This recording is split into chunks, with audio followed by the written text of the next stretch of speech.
தை மாதம் வழி பிறக்குது, தை பிறந்தால் வழி பிறக்குதுன்னா, அப்பத்தான் அறுவடை செய்வோம். அறுவடை செஞ்சு கொண்டு போய் நெல்ல வித்து, அதுக்கப்புறம் பணம் பெற்று கொண்டு வரப்போது, வீடெல்லாம் பொன்னாகுதுங்கிறது நம்ம பெரியவர்கள் பார்த்தது. இதெல்லாம் நமக்கு பழக்கம் தான்.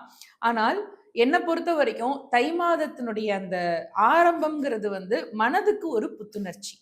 நம்ம அதுவரைக்கும் இருந்த அந்த ஒரு கார்காலத்துல இருந்த ஒரு சோம்பல், அந்த இதெல்லாம் மாறி, நம்முடைய அடுத்த வாழ்க்கையினுடைய அடுத்த படிநிலை என்னன்னு மனிதர்கள யோசிக்க வைக்கிறது தை ம். மாசம் தான். தை மாதத்துல அதுக்கப்புறம் பார்த்தீங்கன்னா, முழுக்க கோவில் திருவிழாக்கள். வரிசையா வந்துட்டே ஆமா. இருக்கும் அந்த நாள்கள்ல. அது எல்லாமே நம்மள வந்து அடுத்தடுத்து புத்துணர்ச்சியா ஆக்கறதுக்கான விழா தான்.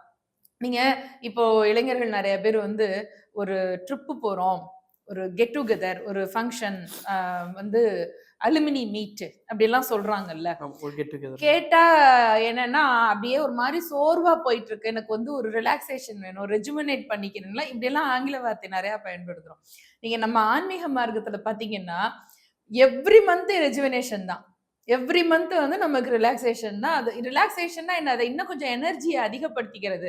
தை மாதம்னு சொன்னாலே, தை மாசத்துல உள்ள பௌர்ணமி, அமாவாசையும் விசேஷம். அது மாரி ஒவ்வொரு மாதத்திலயும் பௌர்ணமி, அமாவாசை விசேஷமான நாட்களா தான் போகும். அமாவாசைங்கிறது வந்து பெரியவங்கள, மூத்தவர்கள நினைக்கிறதுக்கான நாளு. பௌர்ணமிங்கிறது கோயில்ல இருக்கிற தெய்வத்தை கொண்டாடுறதுக்கான நாள்.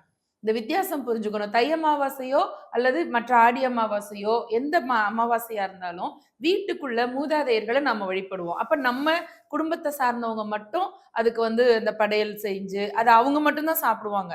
என்ன வீட்ல வந்து மாமன், மச்சான் உறவினரா இருந்தா கூட குடுத்துக்க மாட்டாங்க, சாப்பிட மாட்டாங்க.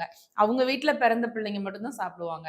ஆனால் பௌர்ணமியில நம்ம கொண்டாடுற திருவிழா இருக்கு பார்த்தீங்களா, அது வந்து எல்லாரோடும் சேர்ந்து கொண்டாடுவோம். தெய்வத்த கொண்டாடுவோம். சமூகத்தோட இணக்கமா இருப்போம்.